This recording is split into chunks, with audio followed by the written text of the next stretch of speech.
고위공직자 범죄수사처가 수사 착수 8개월 만에 고발 사주 의혹에 대한 수사 결과를 발표했습니다. 손준성 검사만 직권남용 혐의를 제외한 다른 혐의로 재판에 넘기고 윤석열 대통령 당선인과 한동훈 법무부 장관 후보자 등에 대해선 무혐의 처분했습니다. 사실상 고발 사주는 있었다고 결론 내리면서도 윗선을 규명하진 못한 셈입니다. 취재기자 연결합니다. 우철희 기자. 네, 사회일보입니다. 네, 공수처가 마침내 고발 사주 의혹 수사 결과를 내놨네요. 네, 그렇습니다. 공수처는 오늘 고발 사주 의혹 최종 수사 결과 발표를 통해 전 대검찰청 수사정보정책관인 손준성 대구고검 인권보호관만 불구속 상태로 재판에 넘기기로 했습니다. 공직선거법 위반과 공무상 비밀누설 등 4개 혐의만 적용됐고 직권남용 권리행사 방해 혐의 등은 혐의가 없다고 결론 내렸습니다.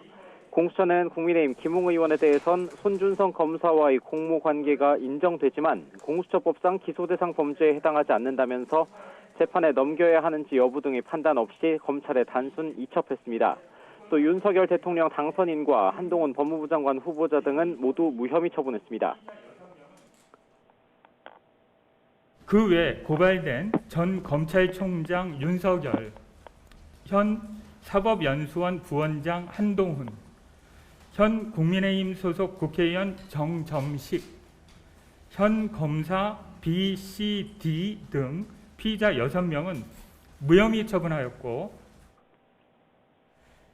공수처 수사로 고발 사주 의혹의 실체가 어느 정도 드러난 겁니까? 네, 고발 사주가 있었지만 사주를 지시한 윗선은 규명하지 못했다. 이 정도로 봐야 할 것 같습니다. 먼저 공수처는 손준성 검사와 김웅 의원이 공모해서 고발장 작성과 활용을 통해 지난 21대 총선에 영향을 미치려는 행위가 있었다고 판단했습니다. 당시 검찰총장인 윤석열 당선인과 가족, 검찰 조직에 대한 비난 여론을 무마하고 여권 인사들에 대한 부정적 여론을 형성해 선거에 영향을 미치는 행위를 했다는 겁니다. 다만 공수처 관계자는 고발장 작성을 지시한 사람과 실제 작성한 사람이 누군지에 대해서는 합리적 의심을 배제할 정도로 밝혀내지 못했다고 말했습니다. 공수처는 또 손 검사의 직권남용 혐의를 재판에 넘기지 않기로 결론낸 부분에 대해서는 증거가 충분치 않고 직권남용죄 성립에 필요한 의무 없는 일을 손 검사가 휘하 검사에게 강요하지 않았다고 판단했습니다. 공수처는 손 검사의 직권남용 혐의를 불기소하기 때문에 윤석열 당선인과 한동훈 후보자, 김웅 의원 등 다른 피의자도 같은 혐의를 모두 불기소한다고 덧붙였습니다. 지난해 9월 인터넷 언론 뉴스버스는 윤석열 당선인의 검찰총장 재직 당시인 2020년 4월 총선 직전 대검이 국민의힘의 전신인 미래통합당 측에 유시민 전 노무현재단 이사장 등 여권 인사에 대한 고발을 사주했다면서 고발 사주 의혹을 제기했습니다. 이 과정에서 총장의 눈과 귀 역할을 하는 손준성 당시 대검 수사정보정책관의 주도로 1, 2차에 걸쳐 작성된 고발장이 검찰 출신인 김웅 의원을 통해 통합당 측에 전달됐다는 내용입니다.